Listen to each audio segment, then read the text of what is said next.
एक बात साफ है कि जो बजट पेश हुआ है, बहुत से अनाउंसमेंट्स जरूर हैं, लेकिन विपक्ष इससे सहमत नहीं है। विपक्ष को, ऑपोजिशन को यह बजट पसंद नहीं आ रहा है और विपक्ष का साफ कहना है कि यहां पर बहुत अहम बातों का जिक्र नहीं।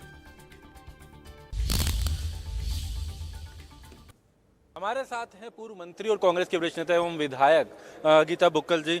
मैम, किस तरीके से देखते हैं इस बजट को? सरकार का कहना है कि 2,23,000 करोड़ का ये बजट 2047 के विकसित भारत को, हरियाणा को। प्रदेश के माननीय मुख्यमंत्री जी, जो कि स्वयं वित्त मंत्री भी हैं, आज उन्होंने करीबन 2.25 लाख करोड़ का बजट भाषण पढ़ने का काम किया है। पढ़ने में भी भाषण बहुत ज़्यादा लंबा था।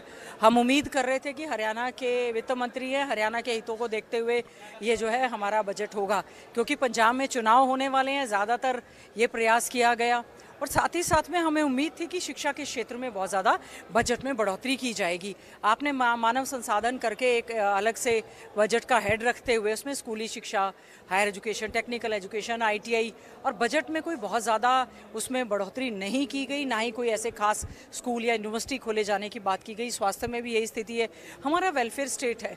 हमें उम्मीद थी कि वेलफेयर स्कीम्स पर, सोशल जस्टिस के नाम पर यहाँ पर जो है ज़्यादा बजट दिया जाएगा। आप उसमें केवल आपने लाडो लक्ष्मी योजना का जो जिक्र किया है, केवल मात्र कुछ लाख महिलाओं को केवल वो लाभ देने का काम किया है, जबकि आपके घोषणा पत्र में थे सभी महिलाओं को लाडो लक्ष्मी योजना का आप लाभ देने का काम करेंगे। बजट में ही बताया गया, स्वयं हमारी आंगनवाड़ी वर्कर्स हैं, हेल्पर्स हैं, जो इतनी ज़्यादा परेशान हैं।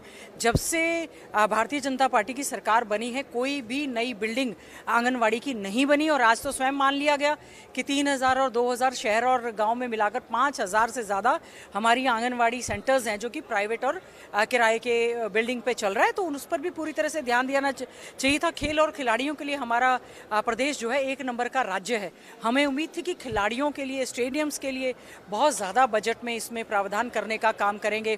शिक्षा और चिकित्सा दोनों ही बहुत ज़्यादा आवश्यक हैं। 100 से 200 बेड आप अनाउंस कर रहे हैं। केवल बिल्डिंग से तो हॉस्पिटल्स नहीं चलेंगे। मेडिकल कॉलेजेस में आप सीटें बढ़ाने का काम करें। जो टोटल इंफ्रास्ट्रक्चर है उसके साथ साथ डॉक्टर्स की भर्ती जो है, स्पेशलाइज्ड डॉक्टर्स की भर्ती, पैरामेडिक्स की भर्ती भी उसको सुनिश्चित करना चाहिए। आज हमारा पढ़ा लिखा बेरोजगार युवा, जो मैं समझती हूँ कि ड्रग्स की चपेट में आ चुका है, धक्के खा रहा है, डंकी के माध्यम से जा रहा है, उनको रोज़गार के लिए बहुत ज़रूरी था कि कुछ ना कुछ ऐसा बताया जाता कि पढ़े लिखे बेरोज़गार युवाओं को, क्या हरियाणा का युवा केवल ग्रुप C या D की ही नौकरी करेगा? तो उसके लिए भी अच्छे से हमारा किसान अन्नदाता बहुत उम्मीद कर रहा था कि मेरी फसल मेरा ब्यौरा योजना के तहत, या फिर जो उनकी बीमा कंपनियाँ पैसा लेकर चली गई हैं, तो उनको पूरी मात्रा में जो है यहाँ पर पूरा का पूरा पैसा मिलने का काम होगा। उसके लिए भी कोई बहुत ज़्यादा बजट की जो है इसमें घोषणा नहीं की गई। तो मैं आप इस बजट को आप क्या? देखिए, बजट तो सरकार चलनी है तो बजट तो पेश हो गई, लेकिन बहुत सारे हेड्स को मिलाकर आपने इकट्ठा बजट उसको क्लब करके और एक आंकड़े आपने पेश कर दिए, और आपने कहा कि 98% जो है पैसा जो हमारी स्कीम्स का था वो हमारा खर्च हुआ है, जबकि बिल्कुल सच्चाई नहीं है।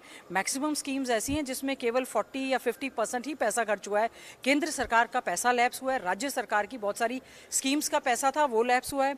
शेड्यूल कास्ट कंपोनेंट को लेकर बहुत समय से लंबी एक मांग जो चल रही थी, ठीक है, संत शिरोमणि गुरु रविदास जी के आपने उनको कहा है कि ऐसा चाहूँ राज में जहाँ मिले